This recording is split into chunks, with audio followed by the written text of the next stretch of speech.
बिस्मिल्लाहिर्रहमानिर्रहीम, अस्सलाम वालेकुम। Welcome back to my channel secret of success with Javed. उम्मीद है आप तमाम लोग खैरियत से होंगे।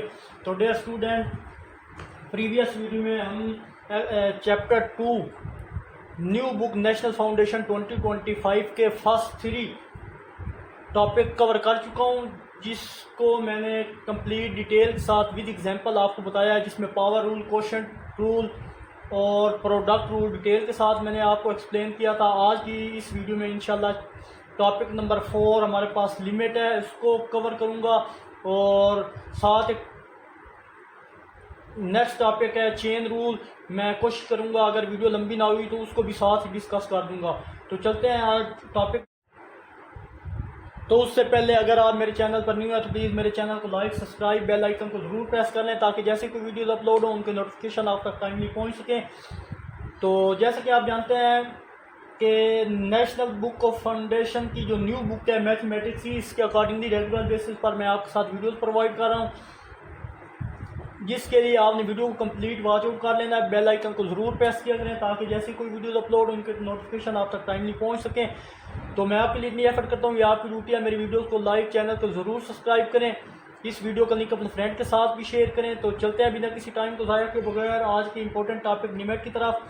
तो हमारे पास है limit is defined as a number approach function as independent function variable as approach a particular value.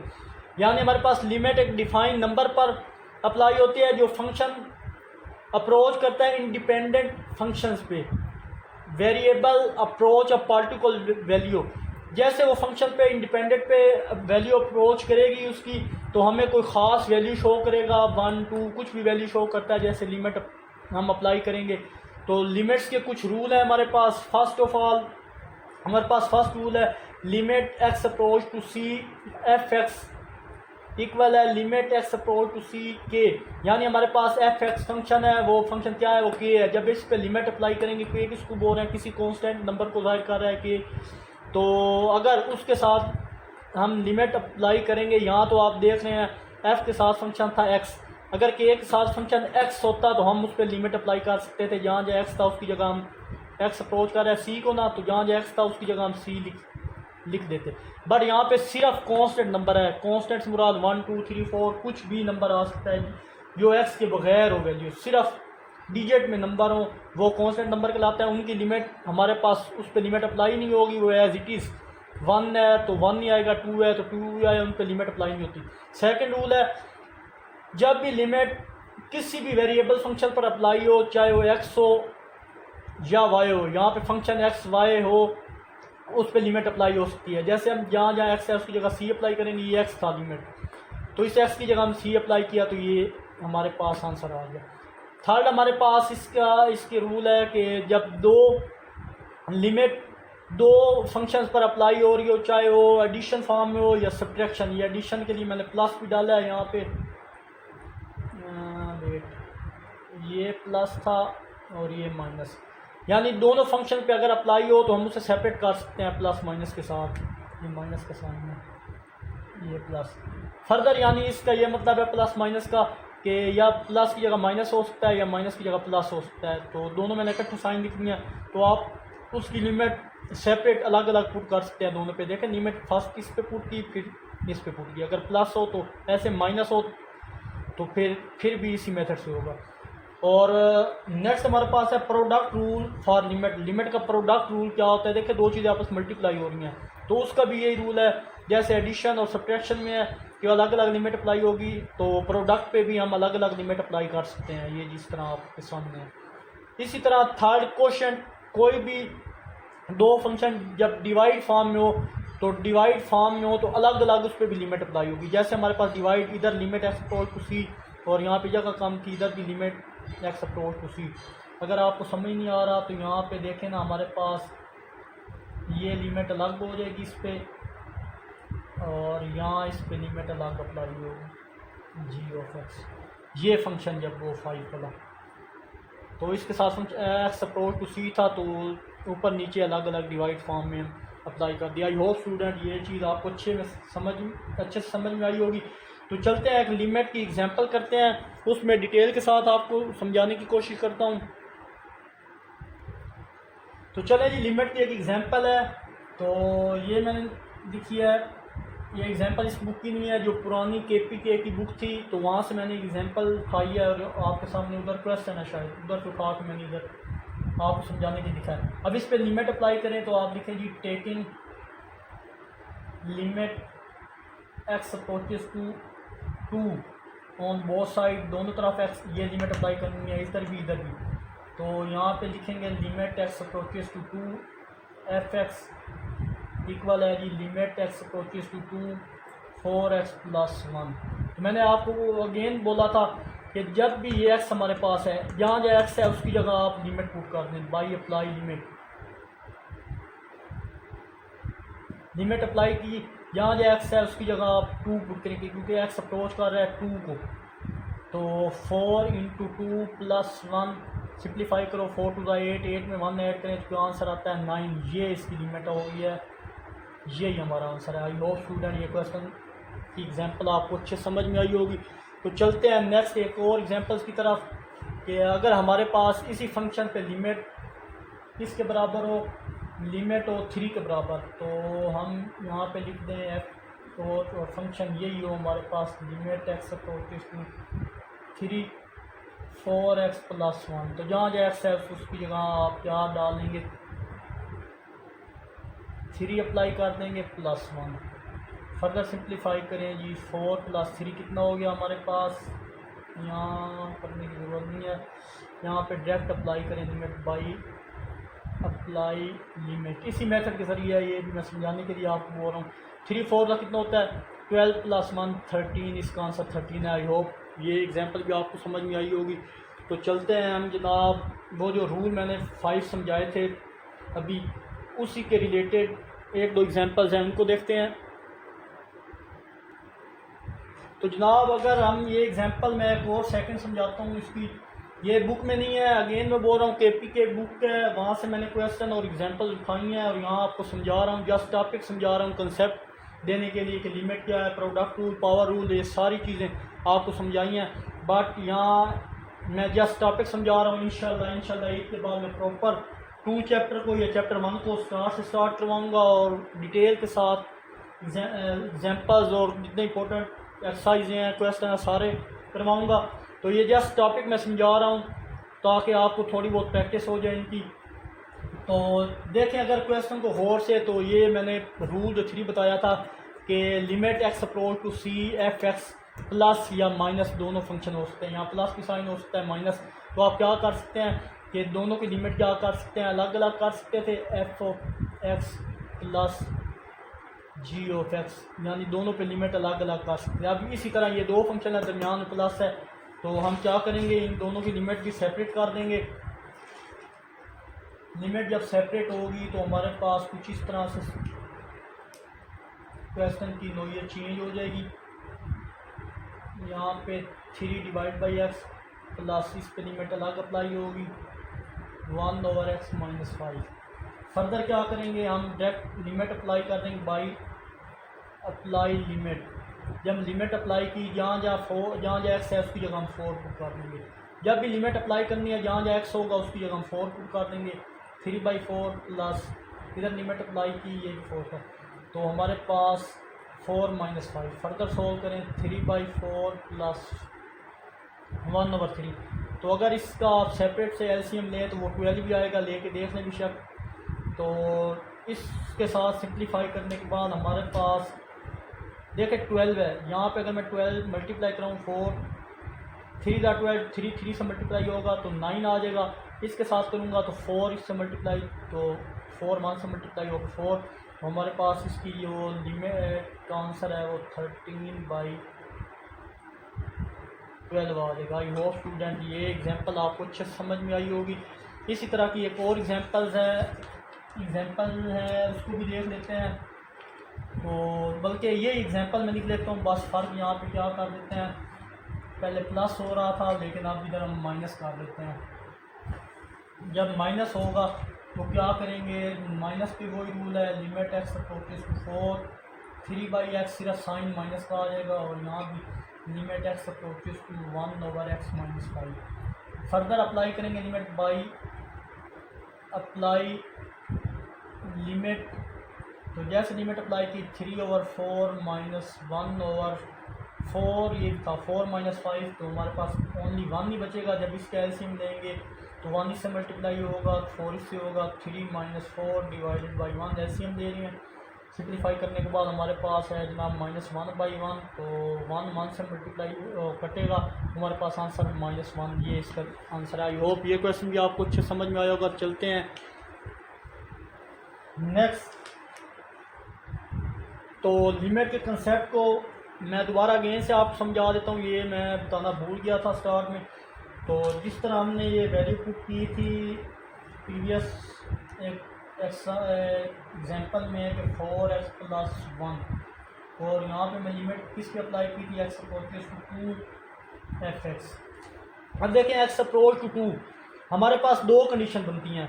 हमारे पास एक कंडीशन बनती है जब ये देखें 3, हमने 2 पॉइंट लिए, एक 1 एक 3। अब देखें 3 से 2 तक जाने के लिए हमें थोड़ा फासला तय करना पड़ रहा है। देख लें 2 यहाँ तक एग्जैक्ट नहीं है, अप्रोच कर रहा है, 3 अप्रोच कर रहा है 2 तक, मतलब ये वाली साइड हमारी जो भी लिमिट इस साइड पे अप्लाई करेंगे वो लेफ्ट हैंड साइड होगी।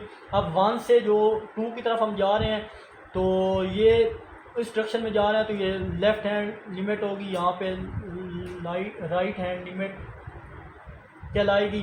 तो यहाँ से यहाँ तक का जो डिस्टेंस है ना, वो राइट हैंड लिमिट 2 तक अप्रोच कर रहा है, और 1 से लेकर 2 तक का जो डिस्टेंस है वो लेफ्ट हैंड लिमिट को अप्रोच कर रहा है। बस यही बात बतानी थी। बाकी आप जैसे क्वेश्चन करेंगे इंशाल्लाह उसमें आपको अच्छे से डिटेल वाइज समझाऊंगा। तो उम्मीद है आज का लेक्चर आपको समझ में आया होगा। किसी चीज़ की समझ ना आए तो प्लीज़ कमेंट में ज़रूर पूछा करें। बाकी इस वीडियोस को बार बार देखें ताकि आपका कंसेप्ट क्लियर हो। तो चलते हैं आज के सेकंड इम्पोर्टेंट रूल जो कि हमारे पास है चेन रूल, उसके बारे में पढ़ते हैं।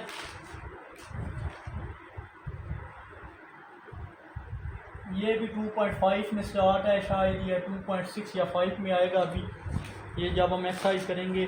तो मैंने सोचा कि पहले आपको ये टॉपिक समझा देता हूँ। तो चेन रूल हमारे पास होता है जनाब dy/dx इक्वल है dy/dt with respect to t, और यहाँ dt/dx। अच्छा, चेन रूल लगाने की नौबत क्यों पेश आती है? x और y के अलावा थर्ड पैरामीटर जब t गिवन हो ना, ये क्वेश्चन हमारे पास है 2.5 का क्वेश्चन 3 है शायद, बुक 2.5, ये जो नेशनल न्यू बुक आई है सेकेंड ईयर की, उसके मैं बता रहा हूँ। क्वेश्चन नंबर 3 है, तो उसमें बोला गया है 2.5 में कि चेन रूल अप्लाई करें। पैरामीटर लिखा होगा, आप बेशक देख लें, पैरामीटर t। तो x और y के अलावा जब भी वो कहें डेरिवेटिव आप फाइंड करो, x और y के अलावा जब थर्ड t पैरामीटर हो तो हम चेन रूल का यूज़ करते हैं यहाँ पे। तो चेन रूल में हम जब भी वैल्यूज अप्लाई करते हैं तो ये दो चीज़ें कट डाउन हो जाती हैं, और हमारे पास सिंपल dy और dx का आंसर आता है। तो इसकी एक एग्जांपल मैं आपको करवाता हूँ, इंशाल्लाह आपको समझ आ जाएगी इसकी भी। तो चेन रूल को मैंने कॉर्नर में लिख लिया है, तो एक ही एग्जांपल मैं आपको समझाता हूँ। तो ये एग्जांपल इस बुक की नहीं है, तो ये भी मैंने KPKT बुक की प्रीवियस ईयर की सेकेंड ईयर की, तो उसमें से उठाई है 1 + t² और y गिवन है जनाब t2 + 2t² + 1। देखें, आप देख लें हमारे पास y भी है और x भी है, तो इधर फंक्शन भी हमें दो गिवन है। तो 1/1 इनको सॉल्व करेंगे और इनका जो आंसर आया इस फार्मूले में पुट करेंगे और वैल्यू निकालेंगे, और इसको मैं दे देता हूँ इक्वेशन 2 का नाम। तो फर्स्ट ऑफ ऑल इसका डेरिवेटिव लें, तो हम लिखेंगे differentiate equation 1 with respect to t, क्योंकि यहाँ वेरिएबल हमारे पास t आ रहा है, तो t के हिसाब से डेरिवेटिव लेंगे। तो इधर लिखेंगे dx/dt। तो जनाब जैसे डेरिवेटिव लेंगे यहाँ d/dt as it is 1 + t²। अब इसका डेरिवेटिव लें, और दोनों देखें दो अलग अलग डेरिवेटिव इस पर अप्लाई हो सकता है। जब दो एडिशन या सब्ट्रैक्शन की फॉर्म में डेरिवेटिव अप्लाई करें तो मैंने बोला था अलग अलग कर सकते हैं। तो डी अपॉन डी टी और टी स्क्वायर। फर्दर इसको सोल्व करें तो हमारे पास मैंने बोला कांस्टेंट के डेरिवेटिव हमारे पास ज़ीरो होता है। और जब भी एक्स स्क्वायर, ये मैं बता रहा हूँ, एक्स स्क्वायर हो तो आप उसका डायरेक्ट 2x डेरिवेटिव है। कैसे 2x होगा? तो देखें मैंने पावर रूल अगर इस पर लगाएं तो 2 स्टार्ट में x 2 माइनस 1, तो सिंप्लीफाई करने के बाद 2x 2 माइनस 1 तो 1 में तो लिखने की ज़रूरत नहीं होती। तो जब भी डेरिवेटिव हो ना एक्स स्क्वायर का तो आँख बंद करके आप उसकी जगह 2x लिख सकते हैं। तो इधर वेरिएबल चेंज है, इधर x था तो इधर t है। तो अब ये 2x था, यहाँ पे 2t है, तो उसका डेरिवेटिव सॉरी टी स्क्वायर है तो उसका डेरिवेटिव हमारे पास 2t आएगा। जैसे ये एक्स स्क्वायर था उसका 2x है, ये 2 टी स्क्वायर है, इसका डेरिवेटिव क्या आया 2t आया। तो डायरेक्ट यहाँ मैं 2t लिखूँगा। फर्दर सिंप्लीफाई करें तो हमारे पास dx अपान dt इक्वल होगा 2t के।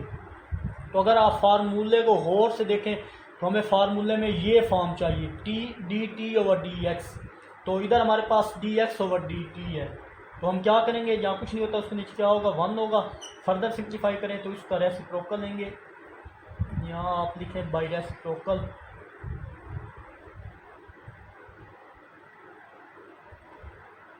वो गेट, जब रेसिप्रोकल इसका लेंगे तो ये डी टी ऊपर आ जाएगा क्योंकि ये फॉर्म हमने बनानी थी, तभी फार्मूले में पुट होगी। तो ये 1 ऊपर चला जाएगा, ये 2t नीचे आ गई रेसिप्रोकल। ये हमारा एक आंसर आ चुका है d t over d x. अब नेक्स्ट हमें ये आंसर चाहिए तो हम इस पे अप्लाई करेंगे डेरिवेटिव। इसका जो आंसर आएगा एंड पे इन दोनों की वैल्यू इधर पुट करके जो भी आंसर आएगा उसको सिंप्लीफाई करेंगे और अपना आंसर निकाल लेंगे। तो चलते हैं नेक्स्ट पार्ट की तरफ। तो वो पार्ट मैंने रेज कर दिया है क्योंकि जगह बहुत कम थी। अब इस पार्ट में मैंने उसका आंसर सिर्फ मेंशन किया है, बट हम सॉल्व इसको करेंगे differentiate with respect to t. इसका भी टी के लिहाज से डिफ्रेंशिएट करेंगे। तो यहाँ मैं लिखता हूँ d y upon d t. उधर एक्स था इधर वाई फंक्शन है, क्योंकि वाई इधर दिया है, इधर फंक्शन एक्स था तो तब d x upon d y था, डी टी था, और यहाँ d y upon d t. तो तीनों पे अलग अलग अप्लाई करेंगे। दरमियान में प्लस का साइन है, 2 कांस्टेंट है, इसको बाय रख के मैं डायरेक्ट 2 टी स्क्वायर पे करता हूँ और यहाँ पे ये इस पे सिंप्लीफाई करने के बाद अब देखें पावर रूल इस पे अप्लाई होगा। पावर स्टार्ट में 3t एज इट इज़, ये फंक्शन t है हमारे पास, और पावर में से एक पावर कम 3 माइनस 1 विदाउट पावर फंक्शन का डेरिवेटिव वो क्या होता है dt और dt आ जाएगा। फर्दर 2 बाय रखा कांस्टेंट था, और मैंने अभी आपको बताया जब भी टी स्क्वायर हो, एक्स स्क्वायर हो, वाई स्क्वायर हो, कुछ भी हो तो उसका डेरिवेटिव क्या होगा 2t होगा, और इस कांस्टेंट का डेरिवेटिव हमारे पास 0 होगा। फर्दर सिंप्लीफाई करें तो 3t स्क्वायर, ये दोनों कट डाउन हो जाएंगे, इसकी जगह 1 तो 1 इससे मल्टीप्लाई होगा, अगेन यही आएगा, 2 इससे मल्टीप्लाई होगा तो 4t और 0 लिखने की जरूरत नहीं है। तो ये हमारे पास क्या आ चुका था d y upon d t. एक वैल्यू पहले से गिवन है, एक वैल्यू अभी हमने फाइंड किया है, तो इस फार्मूले में पुट करेंगे। तो चलते हैं नेक्स्ट। चलें जी, हमारे पास d y upon d t upon d x भी आ गया था और ये भी आ गया था, दोनों इसी फार्मूले में पुट कर रहा हूँ। तो आप लिख दें पुटिंग वैल्यूज़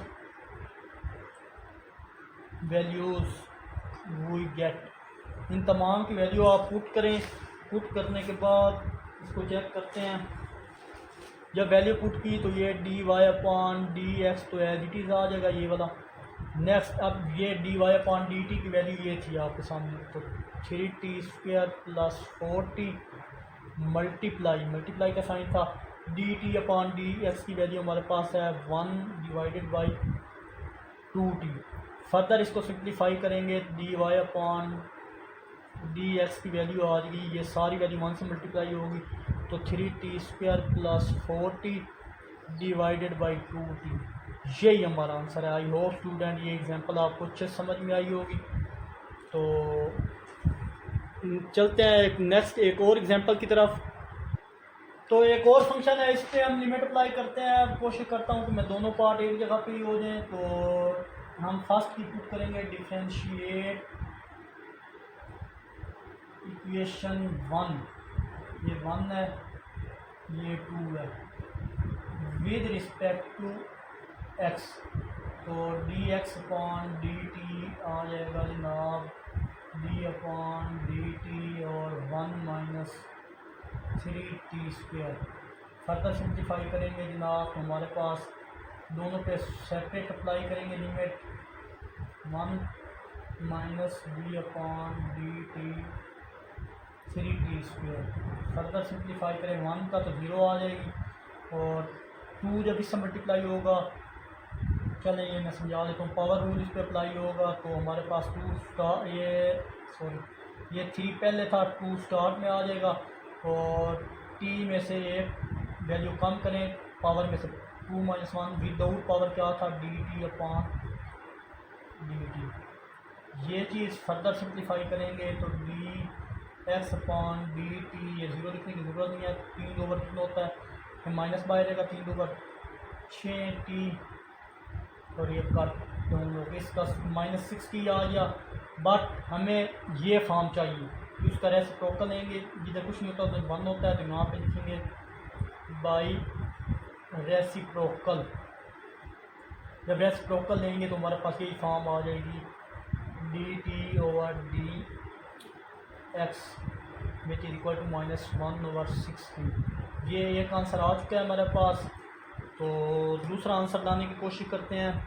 तो दूसरा हमारी वैल्यू थी, इसका डेरिवेटिव लेंगे डी वाई इक्वल है d t d y divided by d t equal है 1 प्लस 9t² माइनस 2t। ये हमारे पास फार्मूला था।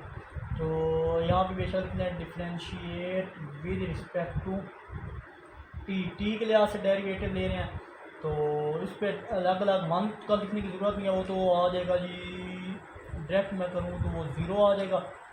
तो इस पे अप्लाई करें डी अपॉन डी टी ना प्लस 9t² और minus D upon d T और 2t।